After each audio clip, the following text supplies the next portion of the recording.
Je vous ai laissé la dernière fois, après l'arrivée au petit plaisir de 5 familles new-yorkaises tombées dans la misère la plus épouvantable après le krach boursier de 1929. Avec l'arrivée de toutes ces familles américaines à la maison et le remue-ménage qui s'en suivit, nous n'avions pas vu le temps passer et nous nous retrouvâmes vite une semaine avant Noël sans avoir pu préparer quoi que ce soit.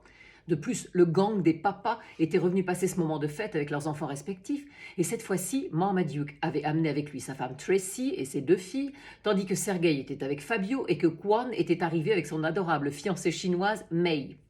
Le petit plaisir était donc bourré à craquer et en ébullition permanente. Je devais jongler pour trouver le temps de terminer ma comédie musicale. Quant à Archie, il travaillait comme un fou avec Andrew durant la journée, et le soir, il nous aidait avec la nombreuse marmaille en folie, tant et si bien que la plupart du temps, nous ne faisions que nous croiser. Nous étions épuisés, mais très heureux tout de même. L'épuisement venait aussi du manque de sommeil pour cause de soirées très tardives. En effet, après le dîner que nous prenions dans la salle de bal tant nous étions nombreux, Harrison et Betty, les cousins de Jeffrey, rassemblaient leurs enfants musiciens pour former le petit orchestre qu'ils avaient pompeusement appelé The Great Harrison's Band. Et ils commençaient alors à jouer un jazz irrésistible. Chacun des 6 jeunes Harrison s'était vu attribuer un instrument, y compris Jackson, le petit dernier de 8 mois, dont les hochets étaient en réalité des sortes de maracas qui lui avaient donné le rythme dans la peau dès qu'il était sorti du ventre de sa mère. Lorsque Frankie, l'aîné des enfants, commençait à donner la cadence à la batterie et que le reste de la famille suivait, nous avions instantanément des fourmis dans les jambes et tout le monde se levait pour danser. Sauf bien sûr Anton, le protestant coincé, qui maintenait fermement la main de sa femme Edna, alors que cette dernière avait malgré elle les pieds qui battaient la mesure. Rachel et Samuel, de leur côté, évitaient aussi la plupart du temps de prendre part à ces réjouissances, un peu trop loin de leur tradition. Mais je voyais bien qu'ils se tortillaient quand même en rythme sur leur chaise. Quant à leurs fils, ils avaient légèrement oublié leurs études religieuses depuis qu'ils étaient chez nous, et on sentait qu'ils mouraient d'envie d'inviter à danser les filles d'Anton. Ces dernières jouaient les saintes nitouches pudiques, jusqu'à ce que leur père sorte fumer sur la terrasse, et à ce moment-là, elles bondissaient comme des toupies sur la piste de danse, tandis que leur mère Edna, qui n'en pouvait plus de l'austérité de son mari, faisait le guet.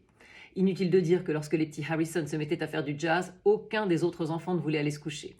Et nous avions donc décidé de les laisser se défouler jusqu'à une certaine heure, avant de les empoigner de force pour aller les mettre au lit. Ensuite, nous redescendions avec Archie, qui m'entraînait dans un Charleston endiablé, se terminant par des coups de pied furibonds dans le ventre de la part de mon bébé. Avec toute cette agitation, nous fûmes le 20 décembre en un rien de temps. Le petit plaisir était dans un désordre indescriptible malgré les efforts des uns et des autres. Et nous n'avions donc entamé aucun préparatif pour Noël, pour lequel nous avions l'habitude d'accueillir tous les villageois, en plus de la famille et des amis. Heureusement, pour fêter ce dernier Noël de la décennie, puisque nous étions en 29, le maire du village était venu nous voir pour nous demander si, exceptionnellement, nous pourrions faire la cérémonie dans la grande salle des mariages de la mairie plutôt qu'au château, certains des villageois ayant préparé une grande rétrospective de la vie dans notre petite commune depuis 1900. Je dois dire que maman, Épiphanie et moi fûmes assez soulagés finalement de ne pas avoir à organiser la fête au petit plaisir cette fois-ci. De surcroît, une surprise formidable nous arriva par l'intermédiaire de Juliette, la cousine de mon grand-père qui possédait l'immense maison à Chamonix dans laquelle nous étions allés quelques années plus tôt. Alors que maman lui téléphonait pour prendre de ses nouvelles, car elle approchait tout de même de ses 90 ans, Juliette, toujours dans une forme olympique, lui répondit qu'elle était bien triste, car avec la crise outre-Atlantique et celle qui se profilait à l'horizon européen, ses amis américains, suédois ou allemands avaient tous décliné son invitation habituelle pour raisons économiques. Et elle nous dit donc que la grande maison serait vide pour Noël. Lorsque maman lui expliqua que chez nous, le château débordait de tous les côtés et que nous n'avions rien préparé pour le réveillon, Juliette n'hésita pas une seconde et proposa illico d'inviter tous les habitants du Petit Plaisir à Chamonix pour faire un Noël à tout casser.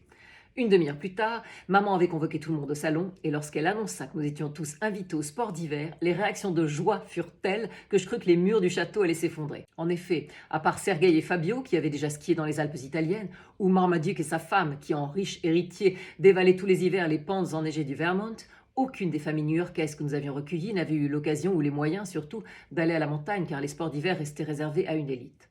Kwon et sa fiancée Mei, quant à eux, n'avaient jamais vu la neige, et il en allait de même pour Iris, qui n'était avec nous que depuis quelques mois et n'avait pas encore eu cette chance.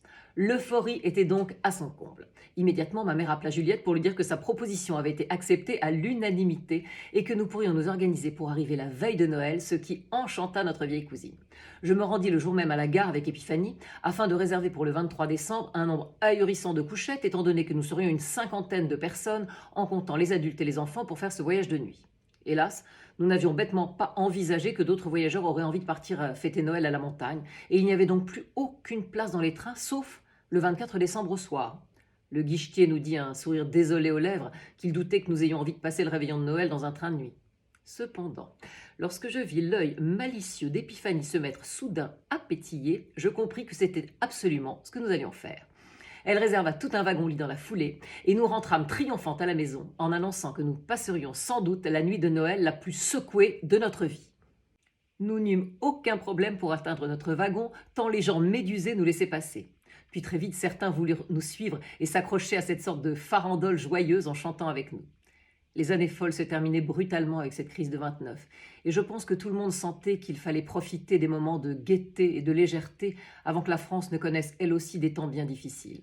Les contrôleurs du train, pourtant habitués à voir de joyeux drilles partir pour les sports d'hiver, semblaient un peu nerveux, espérant que cette troupe étonnante ait suffisamment de jugeote pour garder un œil sur les nombreux enfants qui les accompagnaient. Une fois que tout ce beau monde fut monté dans le wagon, les portes du train se fermèrent et nous commençâmes à nous répartir dans les différents compartiments de couchettes. La gestion des 35 enfants pendant le voyage et l'attribution des places des uns et des autres avaient été préparées pendant 2 jours par les mamans comme un plan de bataille, avec répartition des tâches, tour de garde, désignation des infirmières volantes en cas de bobo et des nounous consolatrices en cas de chagrin.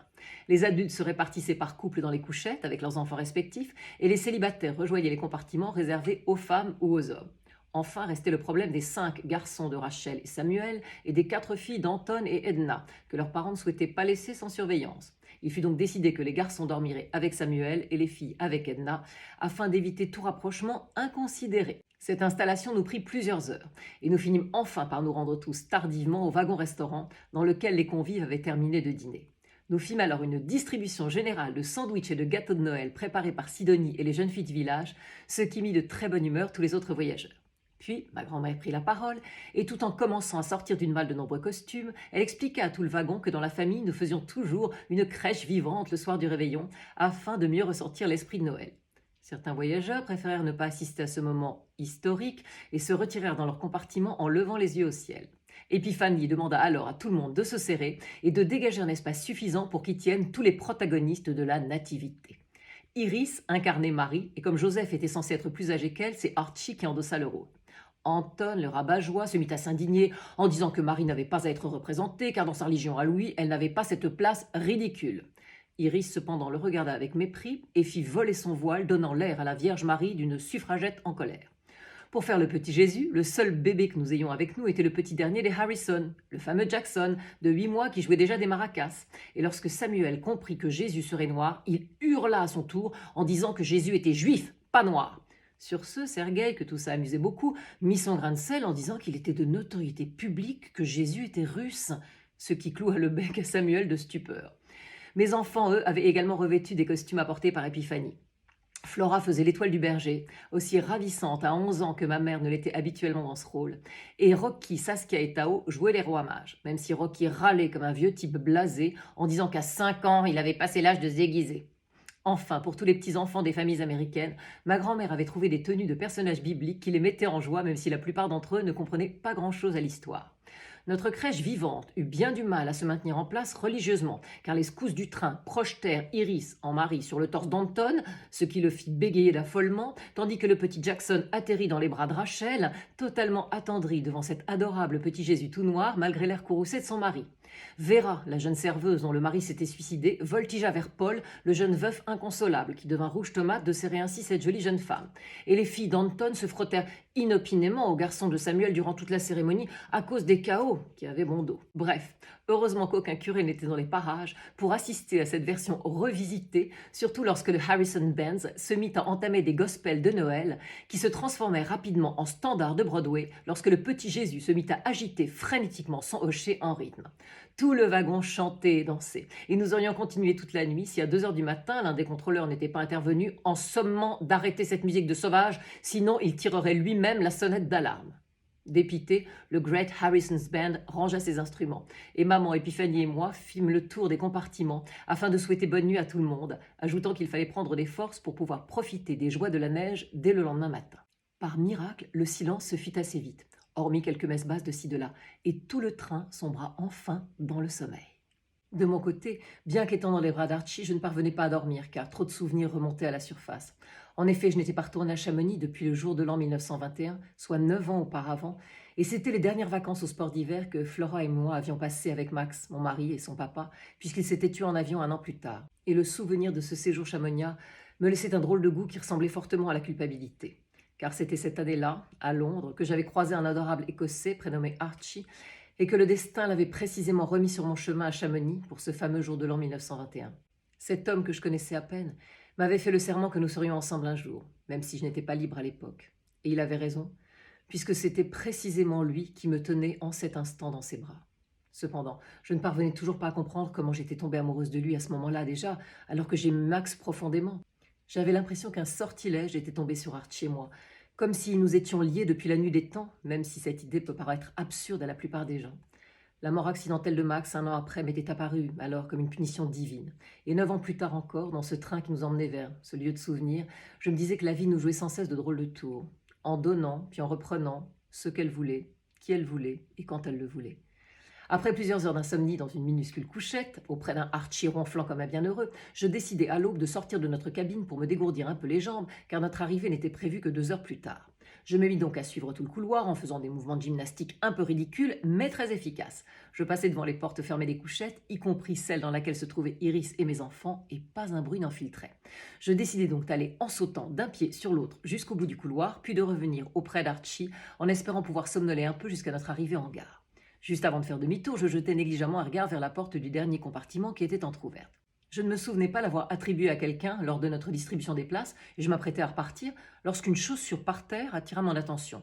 C'était une bottine féminine. Je pensais qu'elle était tombée d'une valise. Je m'avançai donc pour la ramasser lorsque j'aperçus quelques centimètres plus loin une chaussure masculine, puis bientôt un pantalon et enfin un bas de laine gris horriblement austère et démodé comme en portaient les filles de... Oh non, au même moment je levai la tête et je vis étendue sur une couchette, dormant béatement comme 2 angelots, Suzanne, fille d'Anton le protestant revêche, et Mosché, fils de Samuel, le juif ultra-pratiquant. On aurait dit Roméo et Juliette et ils allaient sûrement connaître le même destin tragique si leurs parents respectifs venaient à découvrir la chose. Une seconde après, je les secouai sans ménagement et devant leur air horrifié, je leur dis que nous n'avions pas une minute à perdre si nous voulions éviter la catastrophe, d'autant plus qu'au même moment, j'entendis la voix nasillarde et autoritaire d'Anton qui cherchait Suzanne. Il venait vers le bout du couloir et pas moyen de sortir sans tomber sur lui. J'ordonnai à Mosché de se glisser sous la couchette du bas et à Suzanne de renfiler ses bas en vitesse puis de s'asseoir à côté de moi sur la couchette afin de cacher Mosché avec nos jambes. À la seconde où nous fûmes assises, Anton arrivait furieux, comme s'il s'attendait à trouver sa fille avec un garçon. Quelle drôle d'idée. Je lui demandai de bien vouloir parler moins fort pour ne pas réveiller ceux qui terminaient leur nuit. Puis je lui dis que Suzanne et moi, nous étions croisés une demi-heure plus tôt dans le couloir, sujettes toutes les deux à un peu de nausée à cause du roulis du train. Nous avions donc décidé de nous asseoir dans ce compartiment vide, dans le sens de la marche, et nous commencions à nous assoupir lorsque nous l'avions entendu crier. Merci une fois de plus au cours de théâtre d'Épiphanie. Anton, se sentant idiot, s'excusa platement auprès de moi et repartit vers son compartiment, entraînant Suzanne avec lui, en bougonnant qu'il préférait qu'elle reste dorénavant avec ses sœurs et sa mère. Une fois que leur porte fut refermée, je libérai Mosché de sous la couchette et je lui dis qu'il avait 5 minutes pour m'expliquer la situation avant que tout le monde ne soit debout. Il m'expliqua que la première fois qu'il avait osé lever les yeux de sa Torah pour les poser sur Suzanne, il avait reçu une décharge électrique dans tout le corps. Allons bon, je connaissais bien le phénomène, hélas. Il s'en était ouvert à ses frères, qui eux aussi avaient remarqué les filles d'Anton. Toutefois, chez eux, la religion était fondamentale, et comme elle se transmettait par les femmes, il était inenvisageable de faire autre chose que quelques sourires à une fille qui n'était pas juive, et bien entendu, hors de question de l'épouser. Son grand frère David l'avait d'ailleurs mis en garde en lui disant de ne surtout pas jouer avec le feu. Malheureusement, le château du Petit Plaisir était grand, et son parc aussi. Et comme Edna, la mère de Suzanne, était moins stricte que son horrible mari, elle laissait souvent ses filles aller où bon leur semblait. Ainsi, les 2 jeunes gens avaient-ils eu plusieurs occasions de se croiser et d'échanger quelques mots. Puis ils avaient fini par provoquer ces occasions, en glissant des petits billets de rendez-vous dans le coquillage d'Aphrodite, la statue située sous une gloriette au fond du parc. Aïe, la déesse de l'amour en personne avait veillé sur les tourtereaux. Ils étaient visiblement fous l'un de l'autre, et cette nuit, avec ou sans Aphrodite, ils avaient décidé de franchir le Rubicon et de s'unir au sens biblique, quel que soit le genre de Bible d'ailleurs.